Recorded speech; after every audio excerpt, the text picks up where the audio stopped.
Global Analyst Forum is always fantastic. Any time spent with some of the brightest minds in the industry is time well spent. This is a fantastic opportunity to get feedback on our strategy, to get insights on market trends, and to make our portfolio better in the end. What was really prominent for me at this year's Global Analyst Forum was candor.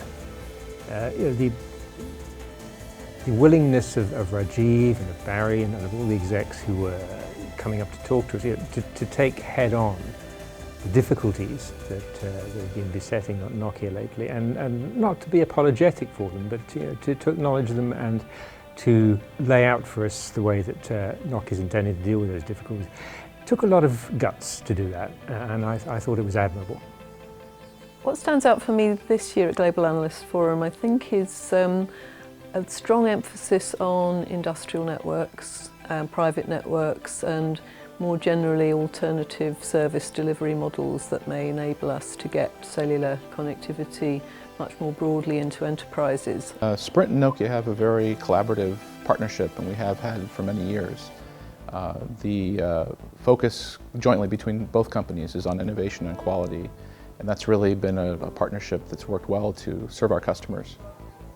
I think what's most interesting to me this year at the Global Analyst Forum is the fact that enterprise applications and private LTE networks for enterprise are actually finally being deployed. We've been talking about it, I've been writing about it for 3 or 4 years at least, but now it's really happening in the marketplace. And so we see utilities and mines and oil and gas concerns deploying these private LTE networks, and I think especially now that there are a few new spectrum options becoming available, that is likely to accelerate.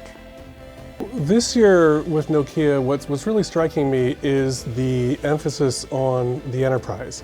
And yes, Nokia is serving enterprise markets now, but what's interesting to me is the whole idea that that enterprise experience can interact with the telco experience, with the carrier experience, to really start to drive these verticalized use cases that are so important for 5G.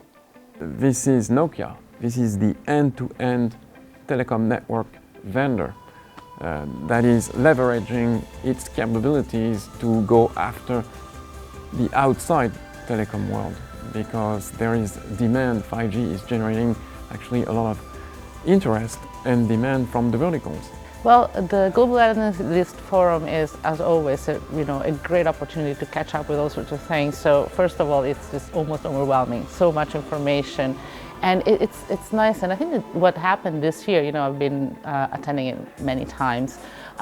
What really stood out is the fact that there was a lot of honest feedback. Not that before it wasn't, but this year I had more of a sense that it was less PowerPoint heavy and more talking about issues in the industry, what is that we're trying to do. So I thought that it was good. It's really refreshing to come and hear what really people think and how we're moving forward. So just going beyond the hype. That's really refreshing. That's what makes a long trip worth it. Provided a fairly honest assessment of what the challenges are, what needs to be done, particularly when it comes to 5G on the cost side, and what are the opportunities? Because yes, it's driven by mobile broadband right now, but there's something beyond that, and I think particularly the focus on Industry 4.0 and the opportunities with the enterprise that I find to be extremely interesting, and we see a lot of opportunities there in the future. And so I think what they're doing there and working with their end-to-end portfolio to address that customer segments, I think that's very compelling.